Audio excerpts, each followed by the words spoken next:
ನಮಸ್ಕಾರ ಸ್ನೇಹಿತರೆ, ನೀವು ನೋಡ್ತಾ ಇದ್ದೀರಾ ಮಹಾಚಂದ್ರ ಯೂಟ್ಯೂಬ್ ಚಾನಲ್. ಸ್ನೇಹಿತರೆ, ಸರ್ಕಾರ ಈಗೊಂದು ಹೊಸ ವ್ಯವಸ್ಥೆಯನ್ನು ಜಾರಿ ಮಾಡ್ತಾ ಇದೆ. ಇದು ನಿವೃತ್ತರ ಪಿಂಚಣಿಗೆ ಸಂಬಂಧಪಟ್ಟಂತೆ, ಅಂದರೆ ಸ್ವಯಂ ನಿವೃತ್ತಿ ಆಗಿರ್ಬೋದು ಅಥವಾ ವಯೋ ನಿವೃತ್ತಿ ಆಗಿರ್ತಕ್ಕಂಥ ನೌಕರರಿಗ ಅವರ ಪಿಂಚಣಿಗೆ ಒಂದು ಹೊಸದಾದಂತಹ ವ್ಯವಸ್ಥೆಯನ್ನು ಈಗ ಸರ್ಕಾರ ರೂಪಿಸಿರ್ತಕ್ಕಂಥದ್ದು. ಇದ್ರ ಬಗ್ಗೆ ಒಂದು ಮಾಹಿತಿ ನಾನು ಈ ವಿಡಿಯೋನಲ್ಲಿ ನಿಮಗೆ ತಿಳಿಸ್ಕೊಡ್ತಾ ಇದ್ದೀನಿ. ಅದಕ್ಕೆ ಮುಂಚೆ ನಮ್ಮ ಚಾನಲ್ನ ಇನ್ನೂ ಯಾರು ಸಬ್ಸ್ಕ್ರೈಬ್ ಮಾಡ್ಕೊಂಡಿಲ್ಲ ಅವರು ಈ ಕೂಡಲೇ ಸಬ್ಸ್ಕ್ರೈಬ್ ಮಾಡ್ಕೊಳ್ಳಿ.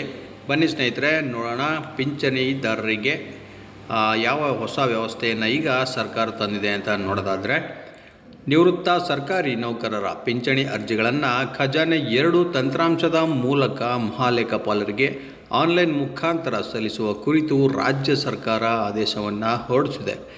ಈ ಹೊಸ ಕ್ರಮದಿಂದ CPPC ಆಧಾರಿತ ಸಾರ್ವಜನಿಕ ಕ್ಷೇತ್ರದ ಬ್ಯಾಂಕ್ಗಳಿಂದ ನೌಕರರಿಗೆ ಪಿಂಚಣಿ ವಿತರಣೆ ಮಾಡಲಾಗುತ್ತೆ.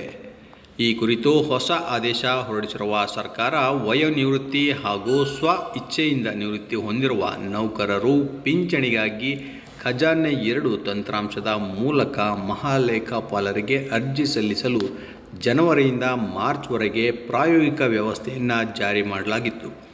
ಈ ವ್ಯವಸ್ಥೆ ಯಶಸ್ವಿಯಾಗಿರುವ ಹಿನ್ನೆಲೆಯಲ್ಲಿ ಏಪ್ರಿಲ್ ತಿಂಗಳಿಂದ ನೂತನ ವ್ಯವಸ್ಥೆ ಜಾರಿಗೊಳಿಸಿದೆ.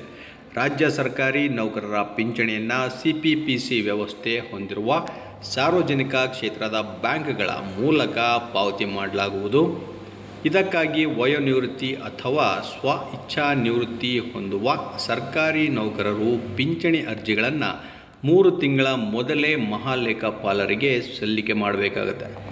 ಪತ್ರಾಂಕಿತ ಅಧಿಕಾರಿಗಳು ಅಂದರೆ ಗೆಜೆಟೆಡ್ ಅಧಿಕಾರಿಗಳು ನಿವೃತ್ತಿಗೆ 1 ವರ್ಷ ಮೊದಲೇ ಸಲ್ಲಿಸಬೇಕು ಅಂತ ಇಲ್ಲಿ ಹೇಳಿದೆ.